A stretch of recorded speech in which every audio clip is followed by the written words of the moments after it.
सुजस आवाज राजस्थान, एक आवाज जो हमेशा आपके साथ, जन जन के साथ हाजिर है। ताज़ा तरीन पेशकश।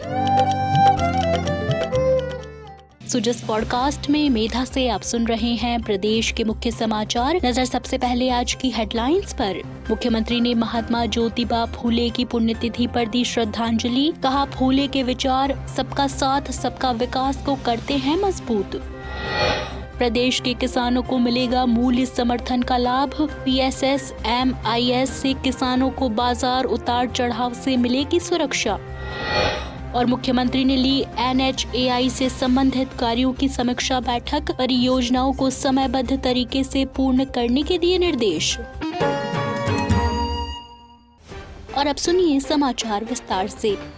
मुख्यमंत्री निवास पर आज सामाजिक समरसता, शिक्षण, जागरण और समाज के सुधार के प्रतीक महात्मा ज्योतिबा फूले की पुण्यतिथि पर मुख्यमंत्री ने उनके चित्र पर पुष्पांजलि अर्पित कर विनम्र श्रद्धांजलि दी। मुख्यमंत्री ने कहा कि समाज में समान अधिकार, शिक्षा और जागृति के लिए महात्मा फूले का जीवन, आजीवन समर्पण राष्ट्र की अमूल्य धरोहर है। उनके विचार और आदर्श सबका साथ, सबका विकास और सबका विश्वास के मूल मंत्र को और अधिक मजबूत करते हैं, साथ ही समाज के वंचित वर्गों के उत्थान के लिए प्रेरणा देते हैं। उन्होंने कहा कि महात्मा फूले ने शिक्षा को सामाजिक परिवर्तन का सबसे बड़ा माध्यम माना और स्त्री शिक्षा सहित समान अवसरों के लिए जो प्रयास किए वे आज भी अनुकरणीय हैं। मुख्यमंत्री ने उनके दिखाए मार्ग पर आगे बढ़ने की प्रतिबद्धता दोहराई।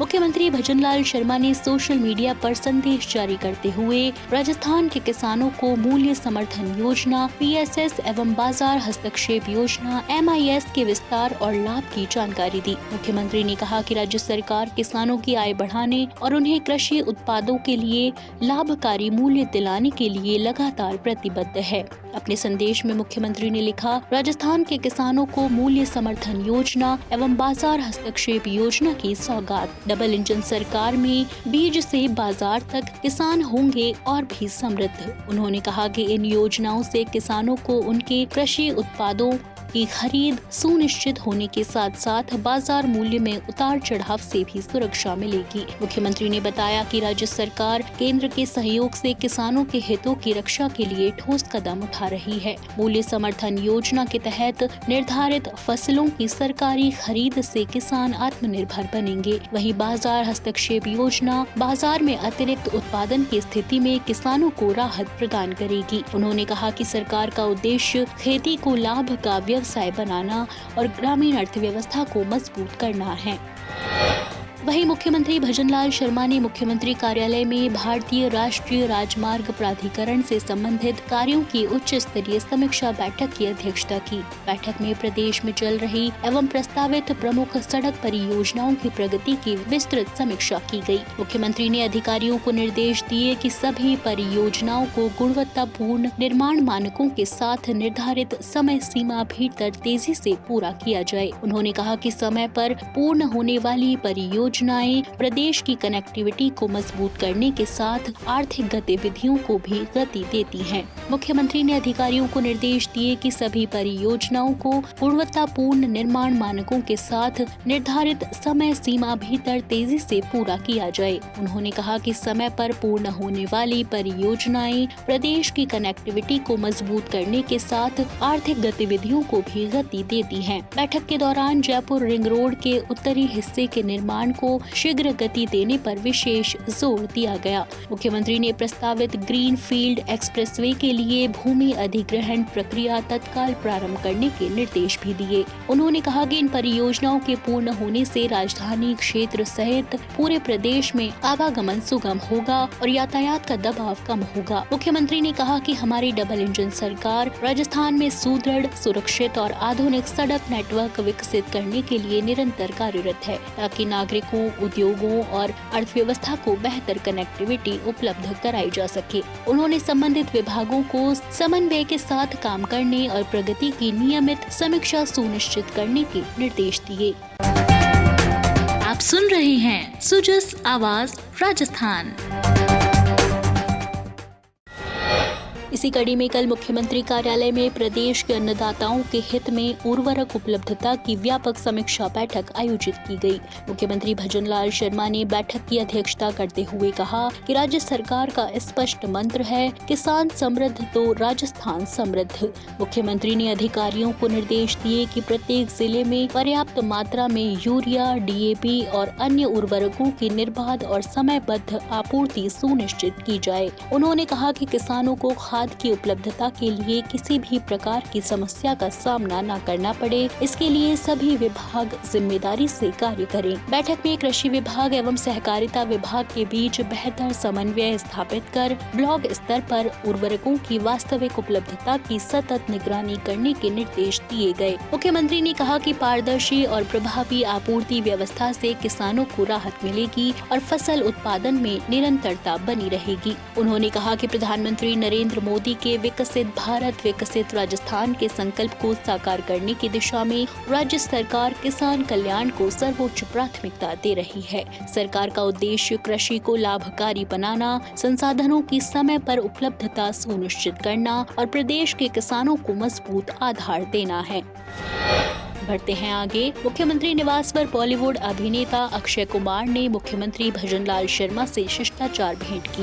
मुलाकात के दौरान राजस्थान की ऐतिहासिक धरोहरों, समृद्ध संस्कृति और पर्यटन क्षेत्र में मौजूद अपार संभावनाओं पर विस्तृत चर्चा हुई। मुख्यमंत्री ने कहा कि राजस्थान अपनी धरोहर, कला, संस्कृति और प्राकृतिक सौंदर्य के कारण देश विदेश के पर्यटकों के लिए सदैव आकर्षण का केंद्र रहा है। उन्होंने राज्य सरकार द्वारा पर्यटन उद्योगों को सुदृढ़ करने हेतु किए जा रहे प्रयासों की जानकारी भी साझा की। मुख्य सचिव श्री विनिवास ने शासन सचिवालय में उच्च स्तरीय बैठक ली। इसमें वर्तमान सरकार के 2 वर्ष पूरे होने पर आयोजित होने वाले 15 दिवसीय कार्यक्रमों की तैयारियों की समीक्षा की गई। मुख्य सचिव वी श्रीनिवास ने सभी विभागों को कार्यक्रमों के सफल आयोजन के निर्देश दिए। 10 दिसंबर को प्रवासी राजस्थानी दिवस पर उद्योग विभाग द्वारा कई नई नीतियों, ग्लोबल कैपेबिलिटी सेंटर पॉलिसी, व्यापार प्रोत्साहन नीति, semiconductor policy, green growth, credit policy, औद्योगिक क्लस्टर आदि का शुभारंभ किया जाएगा। कार्यक्रम की शुरुआत 11 दिसंबर को बदलता राजस्थान बढ़ता राजस्थान रथों की रवानगी से होगी, जिन्हें मुख्यमंत्री भजनलाल शर्मा जयपुर से लॉन्च करेंगे। स्वायत्त शासन, सार्वजनिक निर्माण, श्रमिक कल्याण, चिकित्सा एवं पर्यटन विभागों द्वारा सफाई अभियान, सामाजिक सुरक्षा पेंशन, मदर लैब्स, स्पोक्स की शुरुआत, मेडिकल वैल्यू टूरिज्म लॉन्च और रोजगार, खेल, पर्यटन और फिल्म पर्यटन जैसी नई नीतियों का विमोचन किया जाएगा। वन विभाग द्वारा पूरे प्रदेश में पर्यावरण जागरूकता अभियान चलाया जाएगा। माननीय केंद्रीय पर्यटन एवं संस्कृति मंत्री गजेंद्र सिंह शेखावत ने कहा कि मैंने कई देशों में जाकर भारत की संस्कृति के बारे में बताया है। मैंने उनको बताया है कि भारत की आत्मा गांवों में बसती है। यथार्थ को समझने के लिए गांव ही सही आईना है। श्री शेखावत कल श्री गंगानगर के गांव श्री डूंगर सिंहपुरा के गांव के 152 वर्ष पूर्ण होने पर स्थापना महोत्सव के अवसर पर आयोजित कार्यक्रम में बोल रहे थे। उन्होंने कहा कि भारत में आक्रांताओं ने निरंतर 2000 वर्ष तक संघर्ष किया एवं सनातन संस्कृति को मिटाने का प्रयास किया। भारत माँ के सपूतों और रणबंकुरों ने संघर्ष व बलिदान देकर इसे बचाए रखा। हमारे इतिहास को तोड़ मरोड़ कर प्रस्तुत किया गया। देश के प्रधानमंत्री नरेंद्र मोदी के नेतृत्व में संस्कृति का पुनर्जागरण हुआ है। गांवों का इतिहास एक जरिया है। धर्म ध्वजा की रक्षा के लिए जो बलिदान दिए गए, कालांतर में उनकी जानकारी पीढ़ियों को होनी चाहिए। राजस्थान सरकार का प्रयास, सही जानकारी हो आपके पास। राजस्थान सरकार के समाचारों, महत्वपूर्ण निर्णयों और सभी योजनाओं की सटीक और सही जानकारी आपको मिलती है सुजस ई बुलेटिन, सुजस वीडियो बुलेटिन और सुजस आवाज पॉडकास्ट के साथ। इसके लिए फॉलो करें हमारे YouTube channel DIPR Rajasthan official, Facebook page और X handle DIPR Rajasthan. Rajasthan सरकार से जुड़ी दिन भर की खबरों के लिए आप सुजस ऐप भी डाउनलोड कर सकते हैं।